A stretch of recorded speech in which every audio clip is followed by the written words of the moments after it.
What is up, you guys? Welcome back to Twink Revolution. I'm Sam, I'm Gian. and we're doing stuff.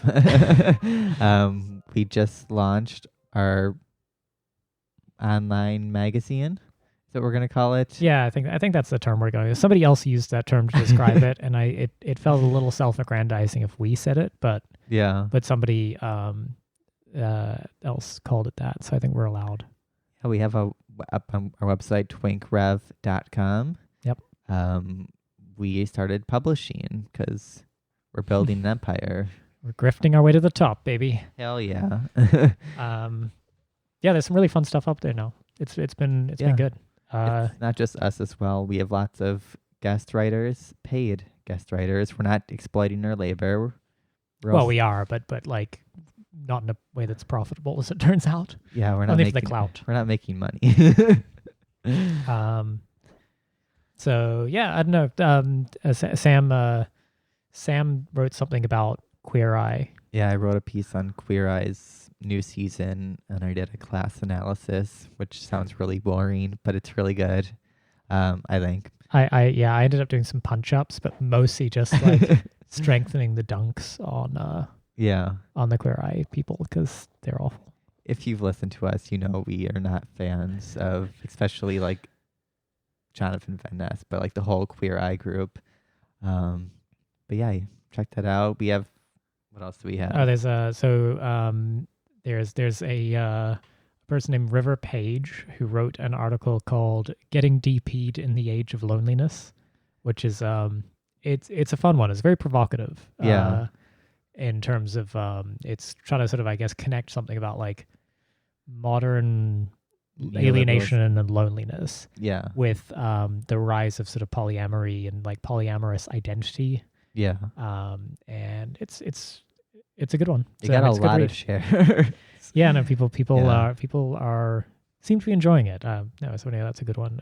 We got a piece called "Rancid Sludge of Poverty and Addiction" by J.R. Powell, and it's basically a very graphic description of like what it's like to be a poor person addicted to hardcore injectables and the things you do for like your own health because you don't have money. So it's like, yeah, it's pretty. Let's just pretty say cool. the toothbrush has a meaning beyond just the picture, but you have to read it to figure it out. Yeah, it's a stark read. I gasped several times. Yeah. While editing that one. It's not for the faint of heart.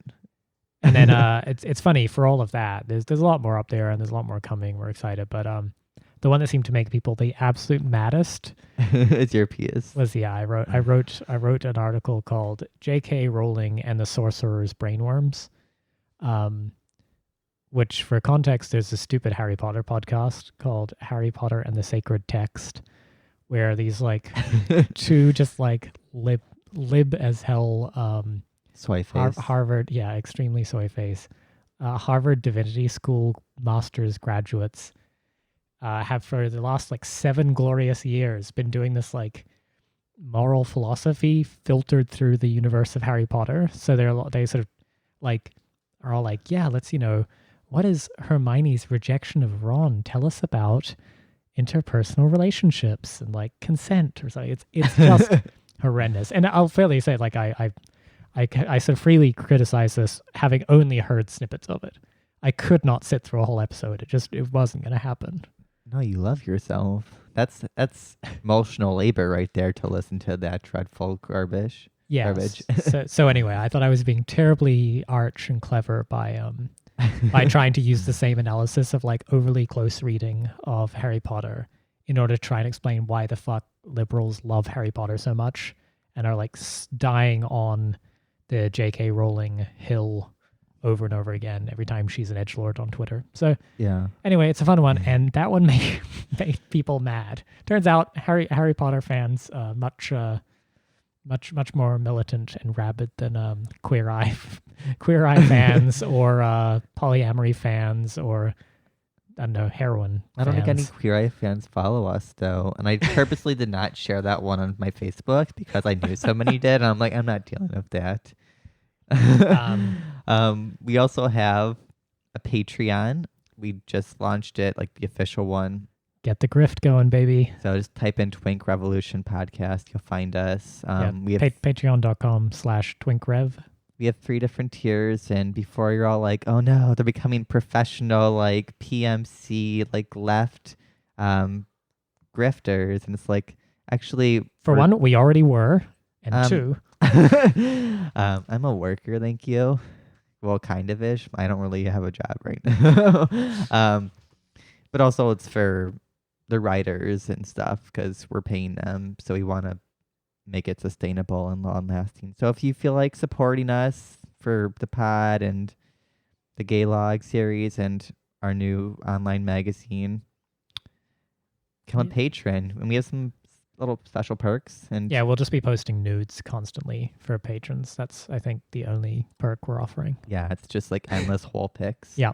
Yeah, no, we're not like taking money out of it. It's literally just like it gives us a budget whereby we've had lots of people approach us and be like, yo, I have this idea. I think it would go well on twinkrev.com, and we want to be able to say yes, but also like uncompensated labor is something somewhat against our principles. So we want to make sure we can pay them. So yeah, I know. We also that's the idea. We have no advertisements or sponsors, so it's only. So get in touch if you want to advertise any. No, we're not doing that.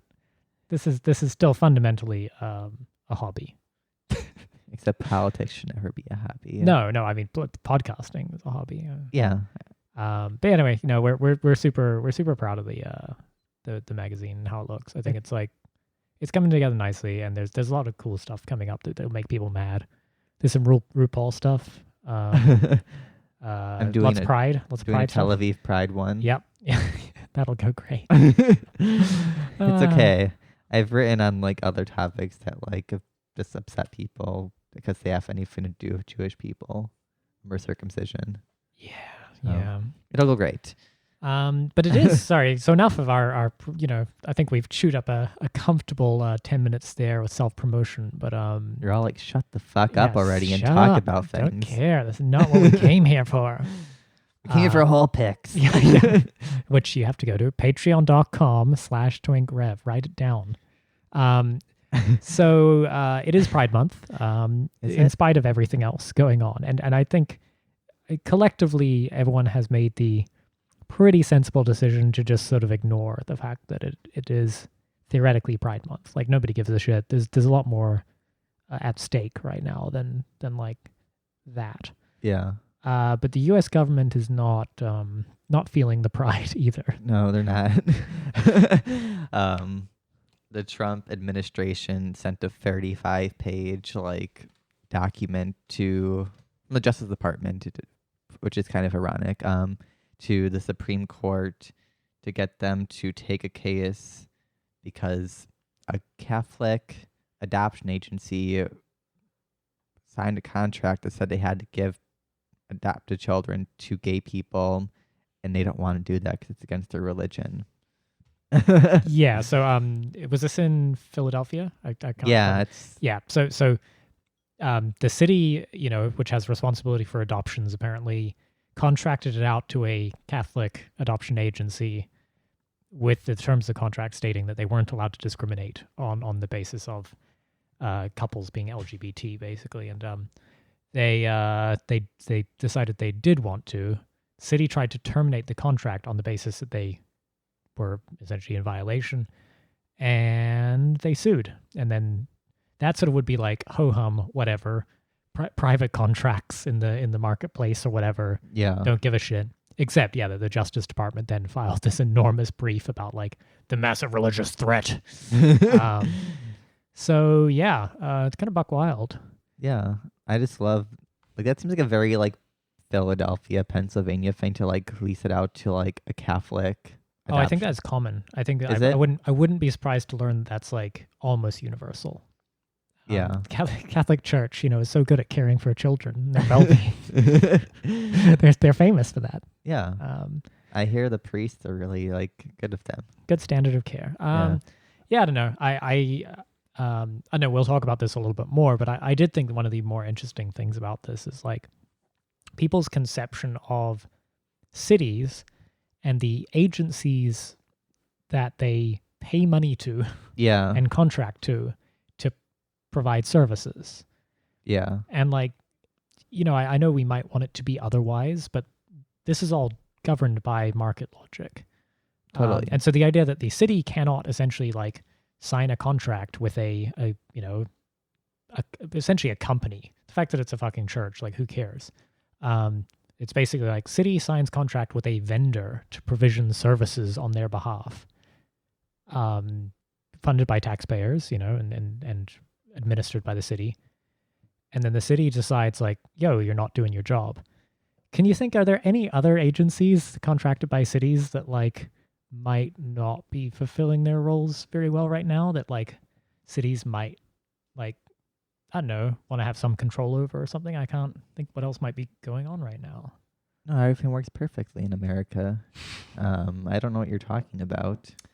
Well, in completely separate and unrelated news that has nothing to do with that. And nothing's connected in the world. It's all this individual cases of bad. No, I don't know. It felt worth noticing just because Sam noted this. There was the widely reported police raids on some gay bars in Des Moines and Raleigh that was in the midst of various sort of protests. Call it broadly anti-police protests. They were offering like assistance for like the protesters, and police raided them. So I think people took it as they're raiding gay anti-gay bars thing, but it's more like they were raiding lots of people that were assisting because it's kind of like. Well, yeah, it's shitty, but it's like it is pedestrian in its shittiness. It's not. I think the first blush reading of those headlines was certainly like a oh no, like it's this is Stonewall over. It's Stonewall again. over. It's like nah. Put it this way, I don't think any other bars would have fared a lot better had they been doing the same thing, and the cops were out to, I don't know, beat some heads and arrest some people, and like it can just be bad. It doesn't need to be about a marginal group. It can just be bad overall. Like yeah. I don't know. I honestly I didn't like look too deeply into the stuff, so who knows? Maybe it was deep-seated structural homophobia manifesting alongside the normal vices of the police, but I don't know. I somehow doubt it. Sadly, we can't read minds. If only. It would help resolve certain political disagreements much more quickly. Yeah. But yeah, police stuff still happening. Yeah. This is it's a tough one. Yeah. I know, like I felt like I just had to take a break from not so much from like being mad about it, more like I had to take a break from engaging with the discourse around it. I agree. I just couldn't sustain attention. There's a lot of people being wrong in all sorts of ways. And I don't know. It's just shitty. It's shitty to watch in real time the process of like sort of liberal recuperation of radicalism. Yeah. It's quite depressing. Plus, like the lack of nuance in all sides, and like just a broader analysis of like the consequences of certain actions and stuff, just seems to be missing. Maybe it's because I'm on Twitter a lot, and you can't do nuance on Twitter because you're limited to what is it now, 200 something, 280 characters. Yeah,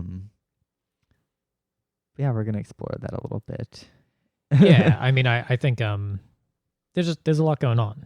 There's the there was the anarchist liberated zone now in Washington. Yeah, and the Capitol Hill Autonomous Zone. Shout out to all our podcast listeners inside the Autonomous Zone. Shama Sawant also opened with her own key the city hall and let in protesters of like socialist alternative and stuff to call for the removal of the mayor for not cutting the police budget.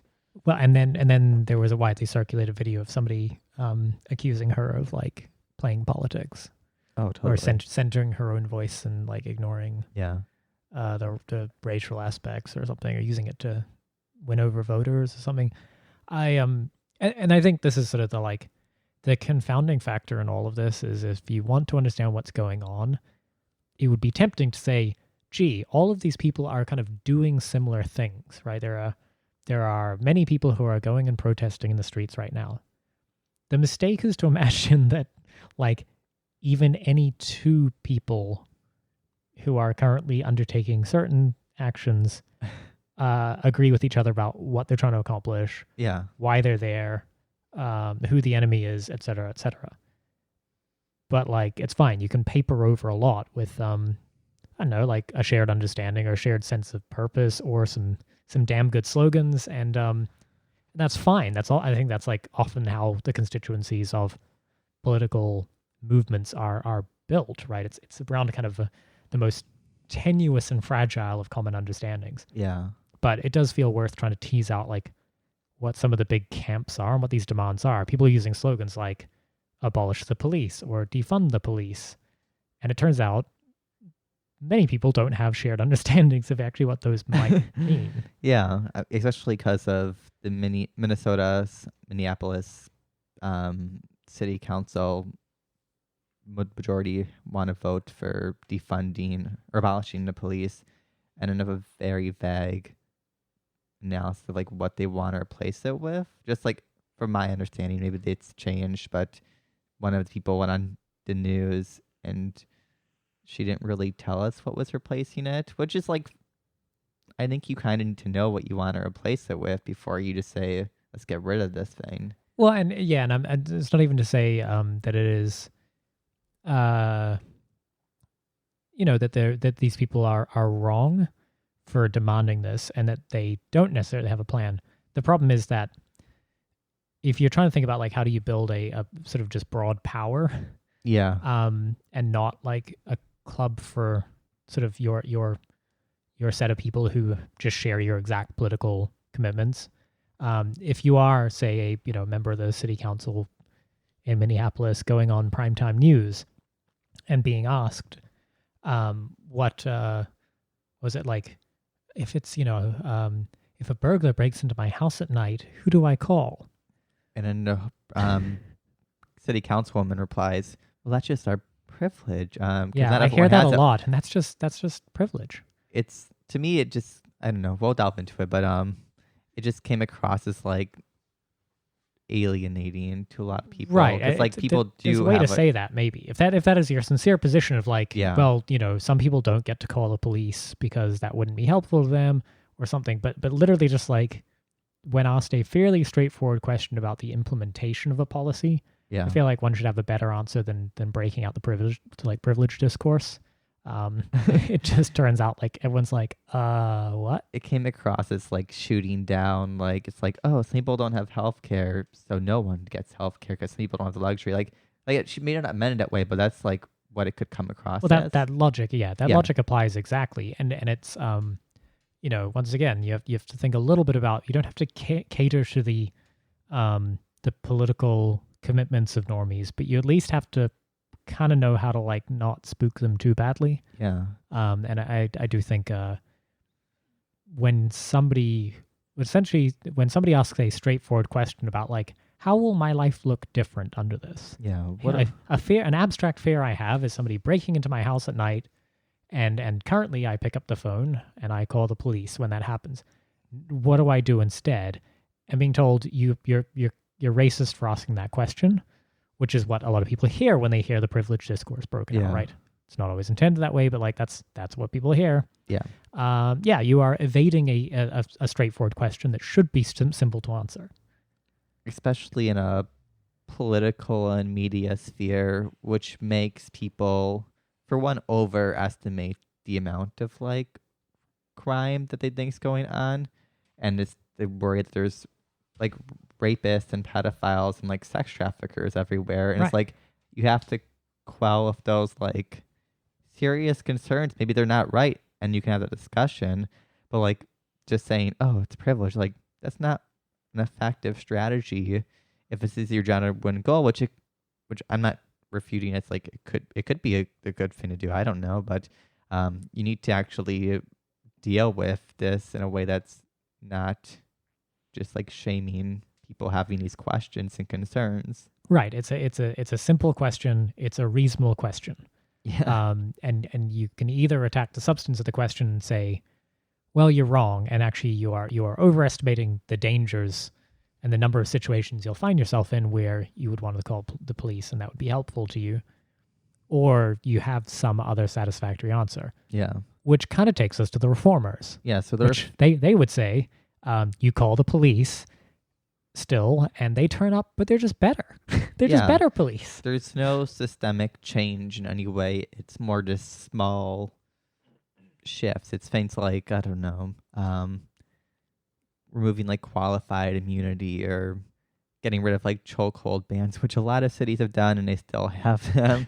Whoops. It's very popular with like, it's actually very popular in general with the majority of the population. Right. It's the like the version of police reform that does not scare anybody because it's like it's twiddling policies. Yeah. And some Um, police reforms I think are genuinely good. I think the demilitarization could probably fall into a sense of reform or disarming officers, which a lot of like developed world has done. Right. Well, I mean, but just to be clear, so Yeah. so there's this Campaign Zero, which came out with this 8 can't wait for these 8 sort of essential reforms. And to give you the flavor of some of them, it's ban chokeholds and strangleholds, which like we'll see if a murder indictment comes down for using one, because in theory they might already be banned. Require de-escalation. Cool. My favorite one is require warning before shooting. So I know here's how my mind works, and please don't read too much of this, but I'm just imagining the exact same police officer just screaming the N-word at black people before shooting them. Like, what? I warned him. I warned him I warned him I was a vile racist piece of shit. Like, I've seen plenty of cop videos where they've literally warned like people in cars and then literally just shot and like it hit people still. So it's like, well, it's funny you say that, because it also requires they exhaust all alternatives before shooting. Like, I know I warned him. I had no other alternatives. A duty to intervene for other officers. I guess trying to address the idea that like all the other officers just sort of watch I don't know, their fellow officers I don't know, do bad things. That's just kind of like a refuting the bystander effect, which I think you're gonna have regardless. Well, there's Possibly, a I lot don't of know. social pressure. I understand. There's like Yeah. don't snitch. Yeah. Banning shooting at moving vehicles. Probably good. Well, I don't know. There's a and then requires a use of force continuum and blah blah. So anyway, people like D. Ray McKesson, known sort of BLM activist turned Doritos spokesperson For Pride. Yeah, Pride Doritos salesman. He was big into this. They've pulled back a little bit on this because I think they understood that they were watering down a message that was much more like, I don't know, put it this way, there's no ambition in any of this. No. Like if this is your opening negotiation position, is like literally shit that just should have been on the books already, probably, even if we wanted to change nothing else about policing in this country. Yeah. This is your so like here's a ninth proposal. Let me just throw out a crazy one. Disarm the police. Yeah. Don't ban shooting at moving vehicles. Don't allow them to shoot at moving vehicles because they don't have guns. Well, I think just because maybe it's a cultural difference, to a lot of Americans, that sounds very scary. You're from New Zealand. And New Zealand's actually one of the most armed, like, developed nations still in the world. Like, do yours have cops have guns? No. No. They have. I mean, and there was actually as part of, I guess, some of the solidarity protests happening in New Zealand around the death of George Floyd. There was sort of a repudiation of some proposals about having New Zealand police officers be more armed in the wake, I guess, of the Christchurch mosque shooting. Yeah. But so yeah, New Zealand they have SWAT teams and shit like that, and often I think they can have guns locked in cars, but New Zealand police do not carry guns. the odds of being shot by a New Zealand police officer are relatively remote. It's like It does happen, for the record. It's like Iceland, which is also another country which has a relatively high gun ownership rate, and they had like their first murder in 2013 from like cop, and the whole country was in like meltdown, which is like imagine Rightly that so. like they've been around for so long, and it's not like these are all like unarmed countries. Like they have guns, like Switzerland, Finland, all have like pretty high gun ownership rates, and most of them aren't armed policemen and stuff, and they have way less deaths than we do. Yeah, I mean, and the problem is people always sort of, define the difference there. I think I could be wrong, but I believe many British police are not armed. Yeah, a lot of them aren't armed. Yeah, either. like there are some armed police and there's some not. And I don't know. There's all sorts of, but just sort of stepping back even from the logistics of how one might implement this, and maybe it's some police are armed. Once again, we're in the universe of like we're just doing the most tepid reforms here. Let's say that's all we want to do. Then your opening negotiation position should be no guns for anybody. No police get any guns. And then, yeah, you get argued through to, well, okay, like the armed response squad or whatever, these ones can have, I don't know. Yeah. But the idea that you would put in require a warning before shooting and ban shooting at moving vehicles. That's very milquetoast. It's just nothing. Yeah, it's like, that's what I mean. fuck it. Like you're literally like, I don't know, utter the magic incantation and you warn, and then cool, great. Same person still ends up dead. So the next kind of like advocacy group, which we separated from the abolitionists, which there is some crossover, but it's defunders. Right. So you've seen the slogan, defund the police. Which and to be clear, these are not strict ontological categories. This is No. just like some big trends in terms of like the various groups. yeah. So basically, probably the majority are just like they want to cut the budgets and reallocate sources from like all the places I've seen, and then there's a smaller group who are defund them to zero and have no police. Right, which are probably, I mean, technically abolitionists, but Yeah, they're abolitionists, but but like like- that's why I separated yeah, them. no, that makes sense. I mean, but it is fair to say that police budgets are absolutely bonkers. Like Yes. I didn't realize the degree to which like they just in a city like as LA is something like it's like most of their city budget. New York is $6 billion, and that's for one. It's if you do the budget compared to the militaries of like most of the world, I think it's like over half of the world has a smaller military budget, especially like the countries that are so often like you just like heavy police states of like large militaries. It's like Cuba, Syria, Nicaragua, Venezuela, almost all of Africa is like lower than the single budget of New York. And then if you do New York and LA, it's even more. All of Africa is has a smaller military budget like than Right, and these are countries with much larger populations than New York. yes. And so, yeah, I mean, the NYPD budget just being, billions of dollars. And when you just, they're I'm sure you've seen it. And if you haven't, go have a look. I mean, a bar chart of these just comparative expenses of like what is spent on, housing assistance, or what is spent on health programs, or Yeah. what's spent on even just like city employees, like, the bureaucrats that keep the shit running, or I don't know if they're provisioning like waste management services or anything like Mhm. water.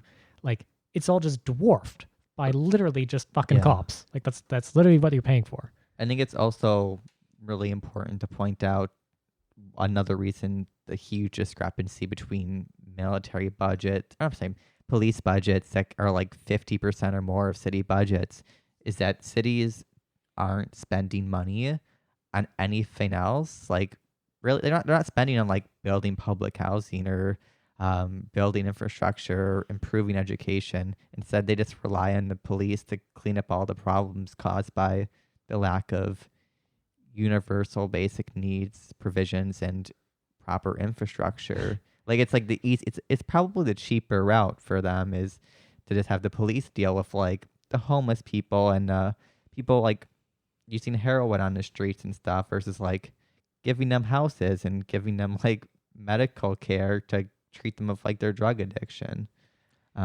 Yes. So I think. Oh, go ahead. No. I mean, I think you're exactly Yeah. right that it's and for our listeners outside the U.S., I don't think it's tough to convey the degree to which American cities are kind of empty shells in which like sort of just like people live people sort of live in it's just an empty vessel into which lives are poured. It's not there is no sense in which the cities have a sort of an identity or a sense of place or provision, anything to sort of make life better or easier. Yeah. There's a sort of begrudging I guess you can have some fucking buses or something, you weirdos. Like Yeah. if we must, but we will deeply underfund that. And then yeah, as Sam says, right, like what do you do to then paper over the fact that there are no public spaces essentially, and that the people who end up in public spaces not just going from their like, suburban home into their car to their covered parking garage to their place of work, then do that again in reverse, or to a store and then out and leave again. It's all that's left is like the undesirables. And so what do you have? You have the police to essentially try and like not allow anybody to interfere with the process of somebody pulling into a Walmart parking lot or whatever. Yeah. And I think just like anyone who's don't come for me, I'm just explaining this, but like I think the messaging around defunding it comes across in a way that I find troubling as like a person who's a socialist. I think the whole rhetoric around defunding's kind of a rhetoric of austerity. And we're seeing that where people are tweeting like, oh, defunding the police sounds crazy, but we've been defunding all these other things. And to me, that's not the message we should be advocating for. I think also, like, if the message could be like, oh, invest in, I don't know, universal basic needs. And well yeah. I mean, certainly like, there's been some people who've done the like, yeah, these budgets are crazy big, and we should just move this money from here and put it into, say, education. Yeah. Or whatever. And that's like, cool. That's a reasonable position. I don't know if you've seen this, but I've seen a very watered down version of this message though. Yeah. Where like my libist friends on Facebook are sharing a kind of like, there's some, I don't know, various meme versions of this going around in image form. It's like, defund the police doesn't mean remove the police. It just means these sensible budget cuts. Like, I'm like, okay, so you're really not doing anything with the structure of it. The budget will get put back once this political moment passes. Yeah. And nothing will change.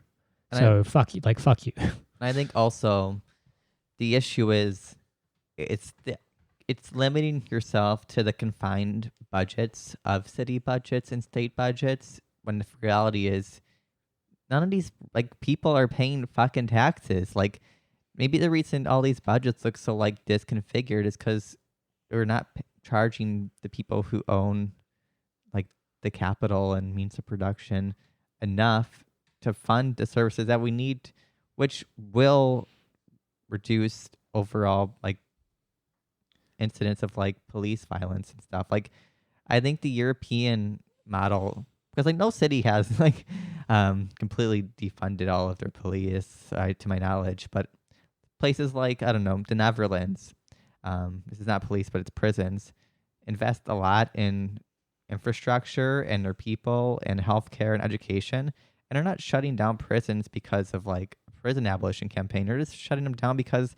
they're having less people committing crimes because they're not materially struggling. Like, the reason we have so many like police incidences and arrests and stuff is because we have a massive set of like lumpen proles, or people forced into survival economies, or people who make so little that they have to also resort to these small spheres of like, oh, you can't get your car rear view fixed, so you get pulled by a police officer and you have a gun on you like the Philando Castile, and then you get shot even though it's like legal. So it's like all these things are as a result of poverty and disenfranchisement. Like, we need to solve that to redo all the other things. Wow, sounds very class reductionist. No, I mean, yeah, you're totally right, and like that's and the thing is, I certainly for the people who are saying defund the police, I take them at their word that there are many like manifestations of this that are kind of a sincere, practical step as they see it. Yeah. And that's like, cool, okay, yeah, like these budgets are massive. And I think, things like the drug war, say, in the US, have sort of always led to this idea that like, yeah, you will go find crimes to police. Mm-hmm. And it's not even just like, I don't know, if somebody like there are so many types of like crime and there people tend to sort of just equate the idea that like, I don't know, yeah, somebody's brake light is out versus somebody, breaks into your car and steals something out of it. Annoying and bad, yeah, sure. Versus like serial murderer ties you up in your home. Like, I mean, these are not all the same thing. Yeah. And the police are not actually particularly responsive to most of these anyway. Like brake lights, yeah, these sort of escalations and these like use of force events are just mainly about policing the kind of manifestations of poverty in this country. They don't like the police spend very little time relatively on like solving murders and shit. The case close rate in San Francisco for like murders is like 20%. And rapes. Oh yes, yeah. So I like think it's even lower for rapes, maybe. Are backlogged on even processing like rape kits. So maybe I think another qualm is maybe there are areas of, if you're not an abolitionist, of security, maybe you can just shift the budget to, I don't know, invest more into the rapes and the murders and stuff. And like, I don't know, maybe the rest, like shift some of the things that police get sent to like other people. Like, because a lot of police get sent to like non-problematic things like medical emergencies or like homeless encampments and stuff like that. Yeah, they're used like, as social workers effectively. Yeah, and like invest in like your firefighters and your like ERs and like, or not sure, it's like what are they called? The ambulance drivers. EMTs. Yeah. Like, that's fine. Like, I think that's good. But like, I think the defund narrative just kind of misses all of the complexities and stuff. And I've seen some of it also be adapted by like the right wing. And it's a way to further like go after pensions and unions, which I'm not going to go into like whether they're good or bad in like the police, but it is setting a precedent to go after the other unions and pension systems in the country, which is extremely dangerous. Like, sadly, one of the remaining last strong union powers in the U.S. are police, and they were one of the few to go after like the Janus proceedings, which basically fucked public sector unions. Yeah, I mean, I know it is worth talking a little bit about that in terms of I know, kind of going back to that point I was making earlier about like the provision of public services, whether you're a Catholic adoption agency contracted by the city.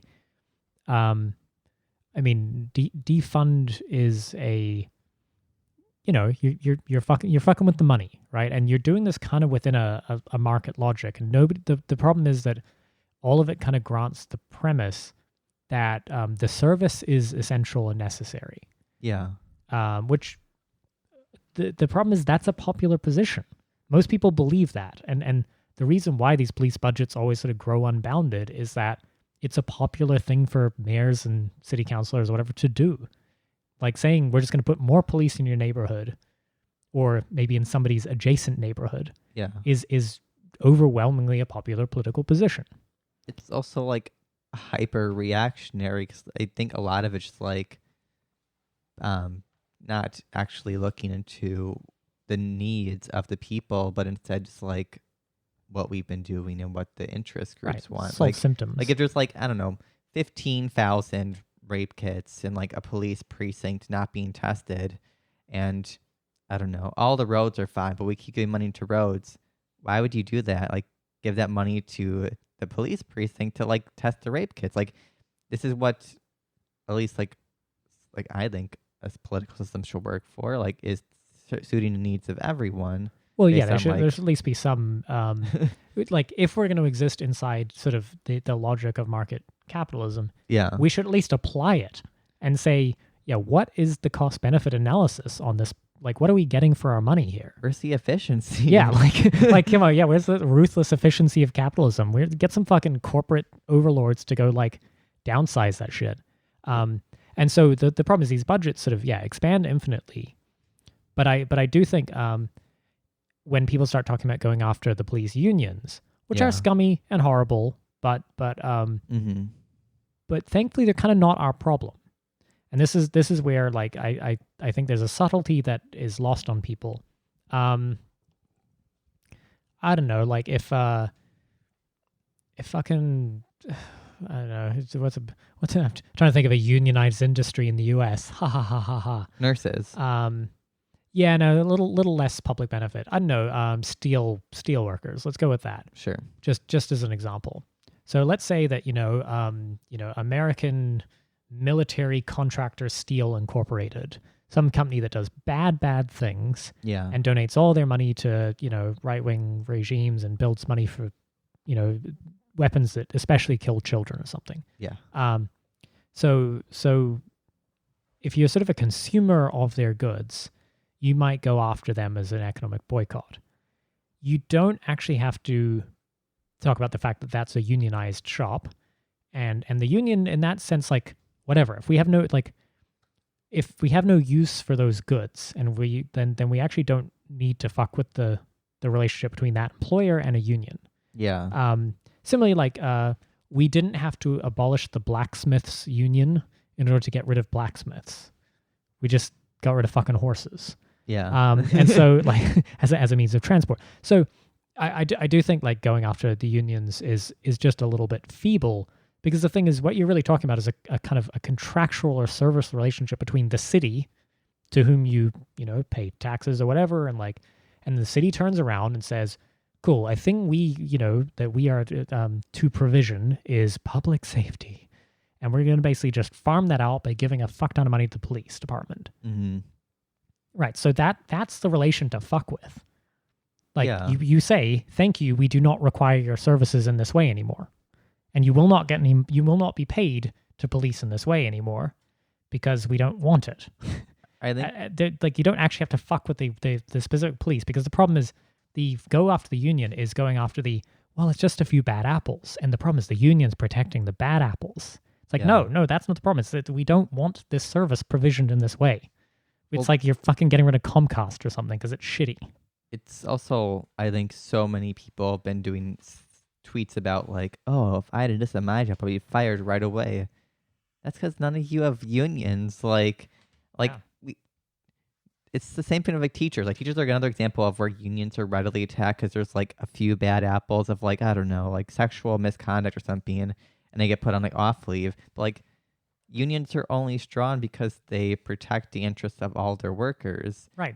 There's gonna be bad apples in like every single fucking industry. Yeah. And there's definitely differences between like cops and like, I don't know, teachers based on like their relations to like capital and stuff.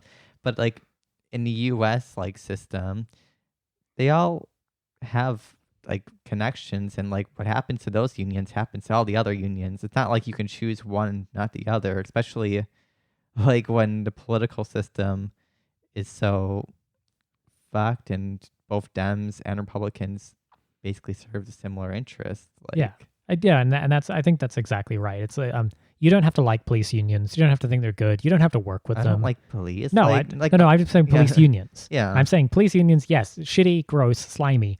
But I think we can actually just sidestep the question of them, because to fixate on the unions is to buy into it's a few bad apples narrative, not that the actual provision of policing in like is done wrong. Yeah. That the cities are buying the wrong services from the police because they're demanding, we would like you to go police in this way, and these are the crimes we'd like you to go after and emphasize, and these are the prosecutions, and this is like the whole economics of it. So it's all like this austerity fucking capitalism bullshit around like city budgets and stuff.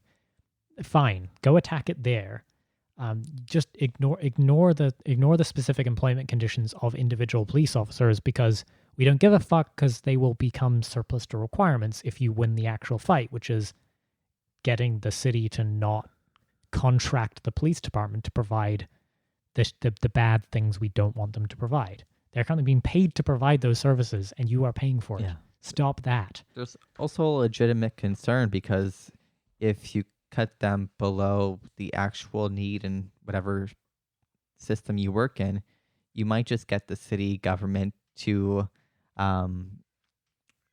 contract out these services of like security to groups with even less accountability to the public. Like police, if you think police are unaccountable, think about all the corporations that are like have zero accountability to the U.S. Worker or taxpayer.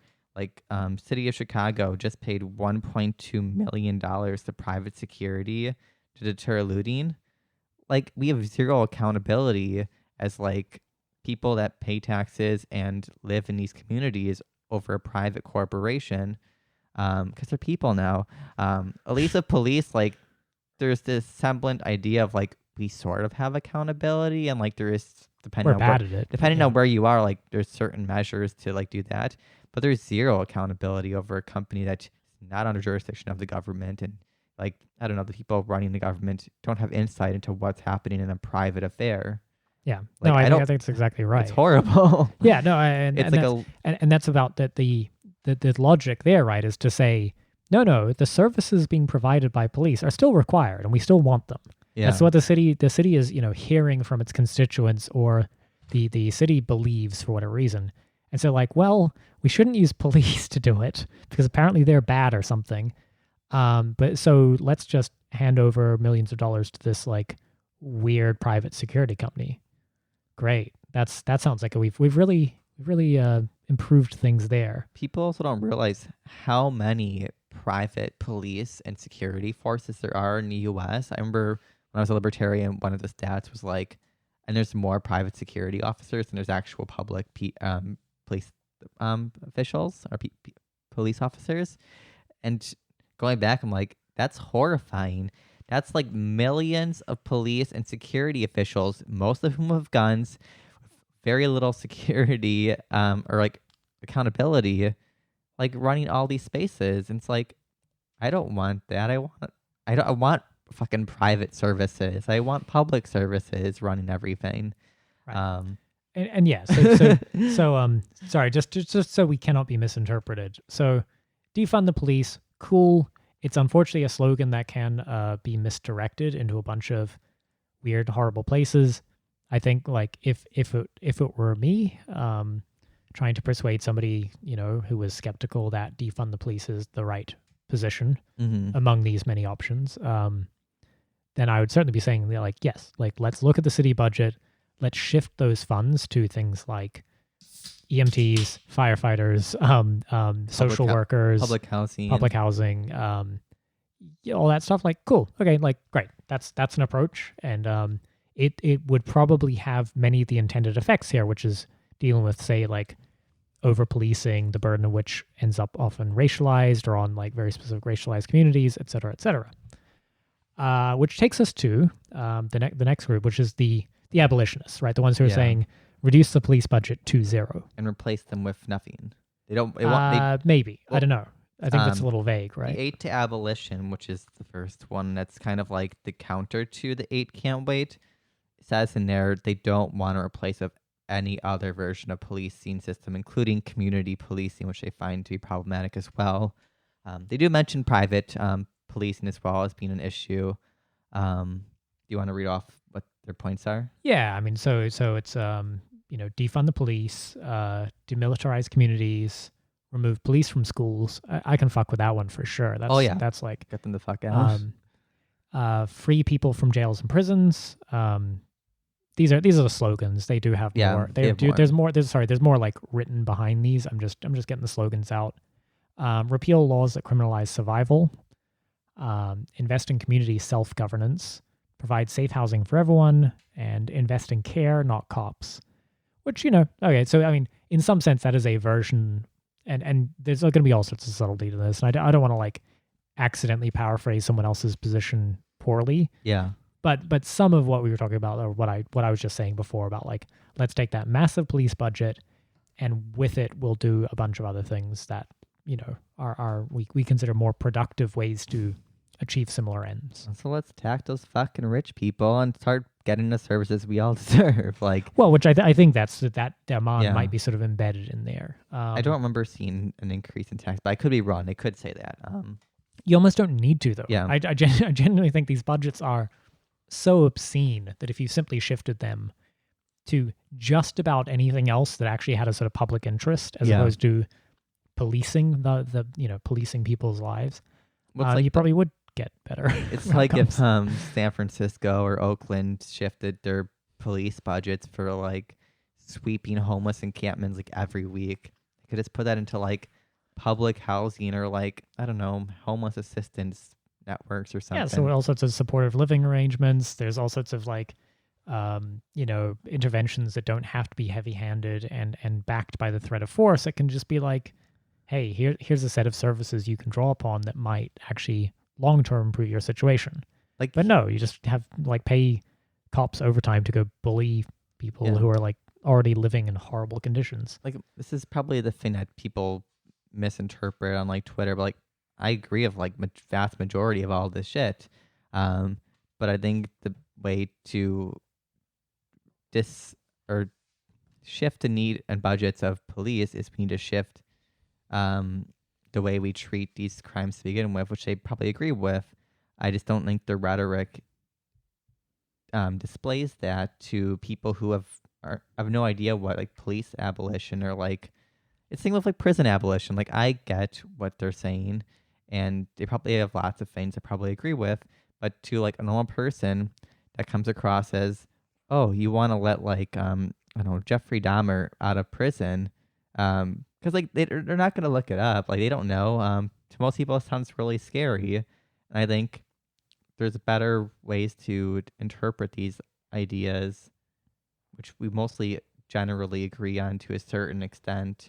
Yeah, no, Um, I mean it's part of this is like, and I don't know, I'm being kind of careful to hedge in expressing my opinions about these specific initiatives, or even like the ones in which we're using them as a stand for, only because honestly, like if one of them sort of gathers critical mass Yeah. and gathers steam, I have my own personal preferences, whatever, but like if one of them gathers mass, cool, like I'm there, like Yeah. I'll go with you, but I just think like understanding a little bit about like what spooks normies and why it is that you have like 65% of people being all like, I want more police.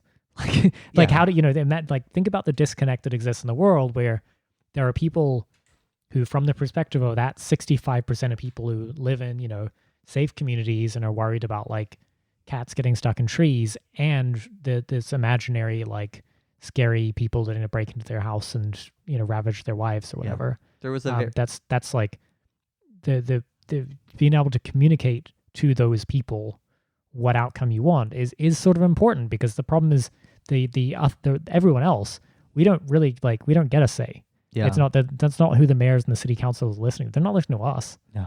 They're listening to those people because those people elect them and they're fucking homeowners and shit. There was a recent YouGov poll, which was very early after the George Floyd murder, which and basically like the vast majority of people polled across all demographics were like, yes, this is horrible. Yes, we support these reforms. Yes, we think there's like racial discrepancies within policing. And then the one area where it shifts is, do you want to cut police budgets? And it was the vast majority said no. So I think the rhetoric needs to be able to address that to make these people feel comfortable enough to actually be like, maybe these budgets are too big and we can invest them in other things. Because I think the investment part is extremely important to the rhetoric, and it's not coming across when you just say abolish things. Saying you're against things is not doing politics. Saying you're for things works. Like people want to know what you're for, not what you're against. Because Right. like a lot of people, like libertarians and like socialists and liberals could all be like, I don't know, defund the police and they could all mean different things. Well, and they But do. they do. They do mean different Um, things. like, so like you have to tell them what you're Defund the for. police and replace them with private security contractors and child slaves. Yes, like this is my issue with this. Is not saying these people are like innately doing like neoliberalism, but the rhetoric can be exploited by these groups. Right. And that's where it's extremely dangerous because they have the power and we really don't. Like that's the world we live in. And it's more likely than not going to side in the favor, at least under the current regime we live in. So Yeah. So anyway, if I think as a stand-in for the sort of complete abolition movement, I fear a certain kind of radicalism, or like just a certain kind of like radical language yeah, that is meant to persuade essentially the people who are like the people who sort of maybe are like, oh, this 8 can't wait thing sounds sensible, let's do that. yeah, And if you're speaking to that audience, the problem is you're kind of losing. You actually have to speak to all the people who literally are like, police what now? Like what? Like those people I never interact with and are not really like, yeah, or the people who are like, oh, I want to live in a safe community and my community doesn't always feel safe to me. What do I like? I don't know. I don't believe there's a moral righteousness to that position. There's just a pragmatic one. We Totally. simply like this is largely a local issue. There's problems, there's obviously over policing at like federal and state level, yada yada yada. But like if we're really talking about like local policing being the kind of policing that most people come into contact with and which causes so many of these harms, then you sort of have to start convincing a bunch of these people in your community that like are not they're just not on board because they have very little stake in it. yeah.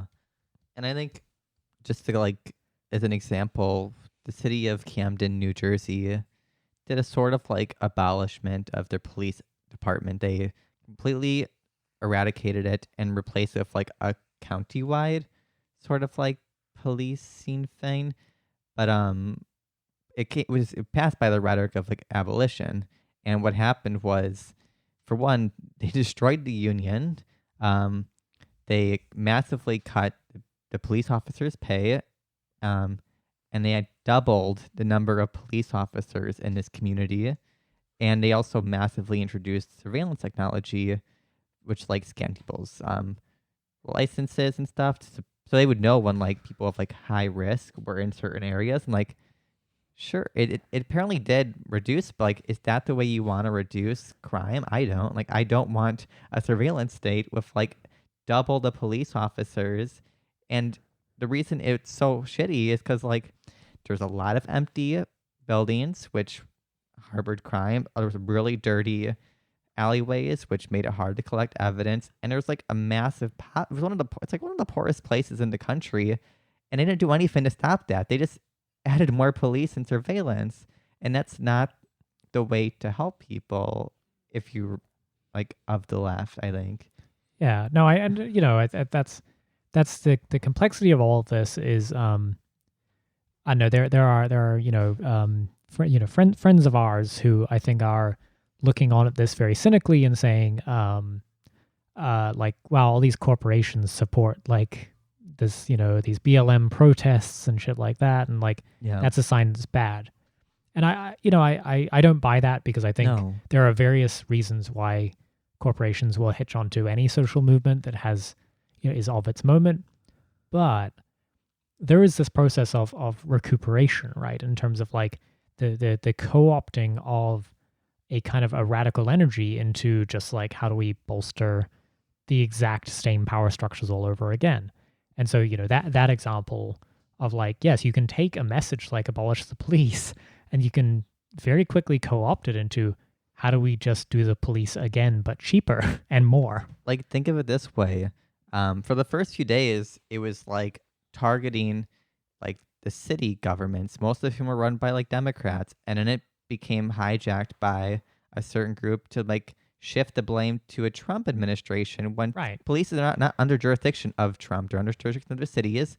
And I tweeted this like, oh, we need to get rid of both. Like, people who are like, oh, just vote. Like, who the fuck are you going to vote for if you're just gonna keep voting Yeah, in the same, author like, of the literal author of the crime bill or Donald Trump. You're Which just gonna- which option do I tick again? you're just voting for the same assholes who are cutting all your budgets and then just using police to clean it all up. Like, this is a both sides issue for like the mainline Democrats and the Republicans. Like, there's clearly exceptions in like there, but like they're far and few. And like these people, like I see people like going to these protests and then they'll tweet about like how Nancy Pelosi's like doing the work. And it's like, what the fuck is wrong with you? She's been in power for like 40 years. She's done nothing for like working people. Well, no, she's knelt down in Congress. What do you mean? There's a beautiful photo op of like her and like was it fucking Chuck Schumer or some shit, like whatever. Wearing like some like African like yeah, they were in the scarves and they're really just having their moment there. It's like, what the fuck? You have the actual power. Like you can do something about this. Don't let it be hijacked. Like, and there's a bunch of crisis actors doing like publicity stunts. There was one guy wearing this beret, turned out to be like an actor, and where was it? New York? That was in New York. And marching with the chief of police and like hugging him or shaking his hand and shit like that. Like, and in Atlanta, there was like a bunch of alleged Black Panthers which had guns. Which, for one, the Black Panther Party doesn't do guns anymore. So, lame. the only ones to do it are like the new like revolutionary Black Panther and some other one in the city of Atlanta, and they're all like very problematic organizations. And turns out all these people were actors and like models. That's why they were all very attractive people. They were. They looked good in the photo op. And they were like for one, no Black Panthers fucking crossing arms with a fucking white police officer. They're like, what the fuck's crack are you smoking? Like, I don't even care if it's like the old Black Panthers. They're not gonna fucking cross arms with the like, linking up arms and just having a little kumbaya sesh with the cops. Like it's so fake, and these people are letting it be hijacked. And that's some like COINTELPRO shit. Like I don't know. It's totally like no, I don't know. But so that's the problem, is I think like it's too easy to sort of like take a mass outpouring of frustration, grief, and a desire for change. And then the problem is zero in on any one part of it and say, that's the idea to be accepted or refuted. Yeah. Given that this is a coalition that involves now Nancy Pelosi. I don't know what Nancy Pelosi's position is today on this shit, but I guarantee you I want no part of it. I don't want a Nancy Pelosi or a Joe Biden or, I don't know, let's say Donald Trump jumps on the bandwagon. Like, he might. I bet he's gonna fucking push Biden to support cops. I don't want any of those fucking people on there because they're all like not your class friends or your enemies. Like, just like hands down, like there's nothing they're gonna do that's gonna like actually serve you. And I guess we have like the last group is kind of like the Marxist perspectives, and I think there is good quality like the eternal science of Marxism, anti-copism. Yeah, there's a lot of like good revolutionary Marxists, black and non-black, doing things. I think they are trying to maintain the revolutionary, like radical spirit of these protests and not let it just hijacked. Like Boots Riley's been really good. He's the creator of Sorry to Bother You, and he said very good tweets that people have been canceled over, but he hasn't. Like they said very similar things. Well, the people who are doing the cancellation gangs and this shit are largely big fans of Identity, and as a sort of black man, member of the coup, grew up in Oakland, like he can get away with saying certain things that that they would not accept or acknowledge from anybody else. Can I read one of his tweets? Yeah. He's tweets center his voice, Sam. I love when Boots come on the podcast. Yeah, if anyone knows how to get Boots Riley on the podcast, please hit us up. He tweets, "It'll be easier to shut down the economy and make an economic system where the people democratically control the wealth we create than it is to wipe off police brutality and racist attacks while keeping capitalism. The former has definable, achievable ends. The latter doesn't." Like, that's what I think is what we've been saying. Because like in the end, like as capitalism, which he tweets in his other one, relies on a certain level of unemployed people who resort to like becoming Lupin proles and having to do survival crime, like I don't know, surplus workers doing like drug dealing or like prostitution or like I don't know, robbing or something. Because like, what are they gonna do? Like, no one's gonna be like, oh, I'm just gonna starve to death. Yeah, And it'll be let me fine. just sit here and starve to death. That sounds fun. It's the issue with the whole criminal justice system to begin with is it's based on the idea of like capitalist controlled scarcity that Right, forces people private ownership. Like, I mean, it's about haves and have nots, and like policing is there to literally demarcate the boundary. Yeah. That's what it's for. Like, Yeah. and to obfuscate the stakes in a way that, like, I don't know, I don't know, way in the dirt. People have been making a lot of talk about the fact that policing, in the U.S. particularly, started off as slave patrols, which, yeah, like, cool. Police bad. But like it's worth sort of stressing some of like what was going on there was that was a dominant relation of production at the point at that time. Yeah. They weren't doing slave patrols because they loved doing racism. They did slave patrols because it was integral to how people, like the owners, made money. Yes. And so they had to keep that system running. And so nothing about that's changed. And so yes, there's a deep and dark racial history to policing, but also like it's completely inextricable from the capitalist foundations here. Yeah. Like, what it put it this way, if we all fucking start, I don't know, using sentient robots to do our labor and our production, that's how people generate profits, then I guarantee you we'll have the Turing police out like the next day, right? That's what policing will turn into. Mm-hmm. It will always turn into what preserves the like the boundaries of the labor relation and the ability of people to profit. Plus, I think just looking at a more global perspective is like a genuine question I have for people, like, is like, if we do just eradicate all police, like, what does it look like for the few worker socialist states? If you don't think they're worker socialist states, like, then I guess we're in disagreement just there. But or even like countries under like imperialist attack, like, do you think like Damascus and Syria would be advantaged by like abolishing like their police when they're dealing with like Salafist or like I don't know, Cuba, like, or I don't know, Nicaragua, where like there's color revolutions and like people financed by U.S. imperialism to create chaos and overthrow the state. What are they supposed to do if there's like social workers? Like, that's not gonna work. There's an app you can just download an app that will summon a social worker to deal with your counter-revolutionary thoughts. I think another group that's been good though, another person who's been good of like the Marxists is Eugene Puryear of the Party for Socialism and Liberation, who I know I've aired like disagreements on certain things, but I think on this topic, I think they see the promise in this is PSL. Okay. Of being involved and keeping that revolutionary like spirit of like not just settling for like this D-Ray 8 points bullshit or stuff like that, but having like a strong materialist analysis of like the greater issues. And in his talk, he connects it to like the decolonization struggles of like Haiti and the labor struggles of like the U.S. and like how they didn't just like, they had to like control the system. They had to like shut shit down and fuck shit up to like make their demands heard.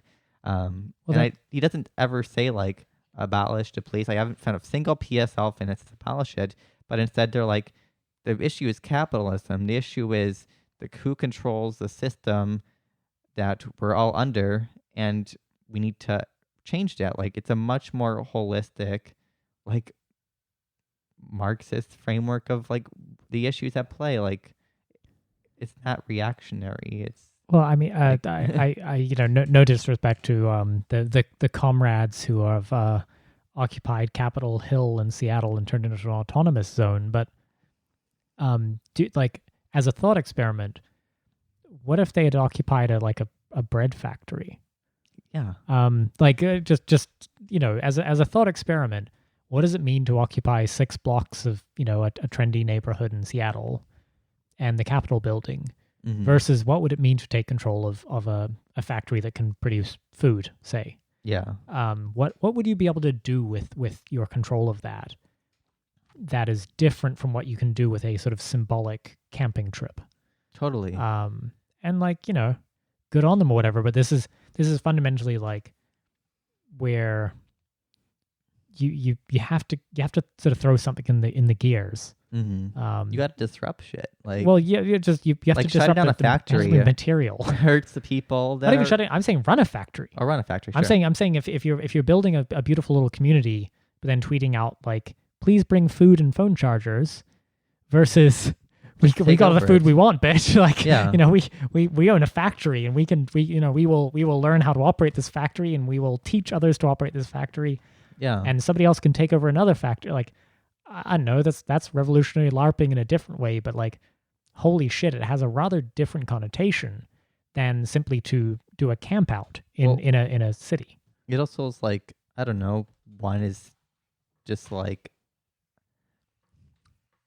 how do I say this? Like, one's like just like reliance on like the system at B and never changing anything of relations. It's kind of like the anarchist type of person, and a very specific type, the one who were like, we should just dumpster dive and ride trains. Yeah. So I'm not talking about all anarchists, don't take it that way.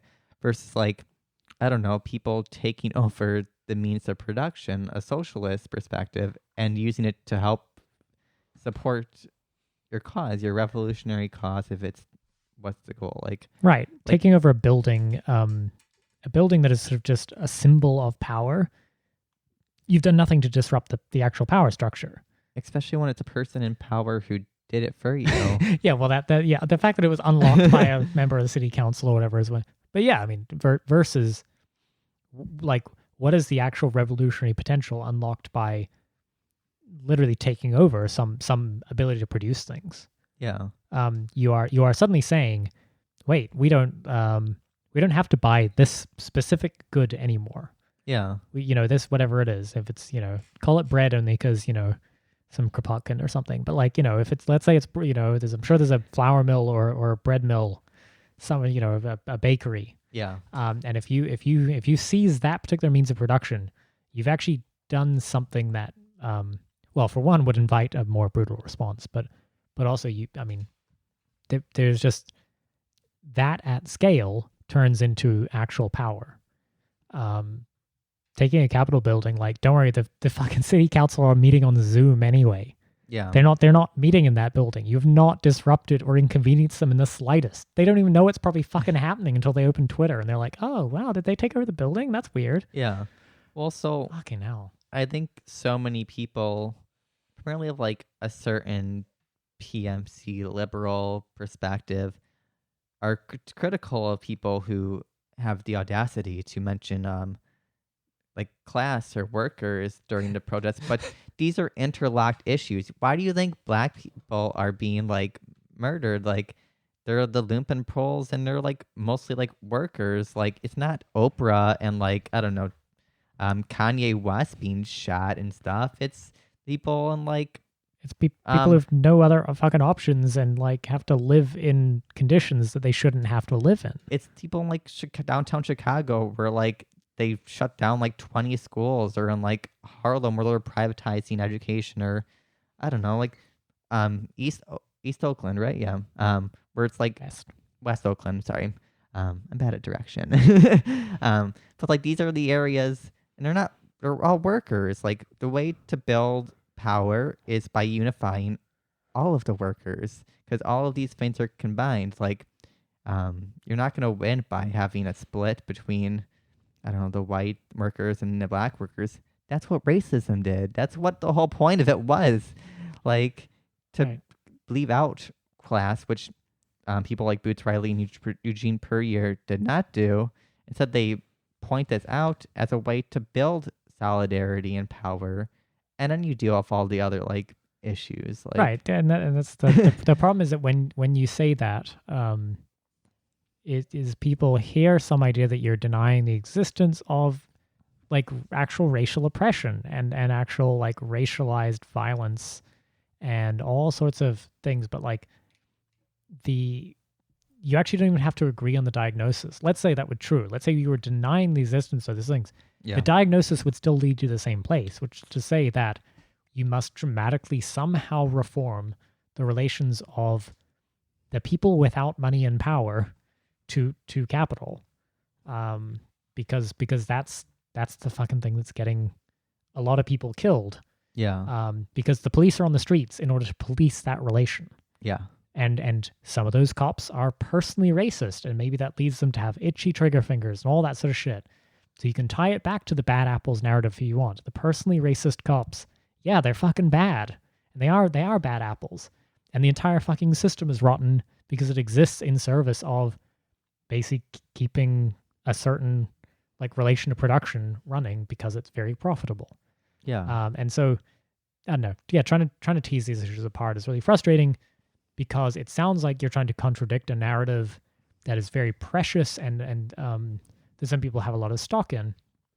But the thing is, it's not a contradiction. It's like whatever. I honestly like you don't even actually have to fundamentally agree on that point to say that there's something to fix here, and it's something we kind of know how to fix. That's the important part. I still don't know how to fix personal racism, but there are many things I can do that would at least reduce its impact. Yeah. So I don't know. Gee.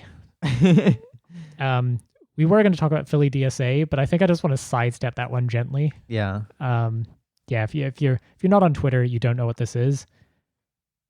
Very briefly, I guess. Only because I'm the masochist apparently. Yeah. Thanks. The Philadelphia DSA chapter released a statement that was considered class reductionist and like I know it was bad or something. People were dunking on it. I don't even know. It wasn't. I don't think it was saying all the same things, but like with the tie-in of like the material like realities of like why things are so shitty. Like, well, the danger is I fear we said similar things in different words, but just in terms of like that there's a clear relation between class and economics here, and who ends up being policed in this way, and who suffers the harms. And yeah, there was like thousands of people telling them that they were bad and horrible and canceling them. So maybe that will be our fate too, in which case it's been nice knowing you all. That's our episode, guys. Yeah. Thanks for listening. Thanks a bunch. Check out twinkrev.com. Yeah. Give us your money. And if you don't hate us and want to support us, you can go find us on Patreon. So, thanks for listening. Bye. Bye.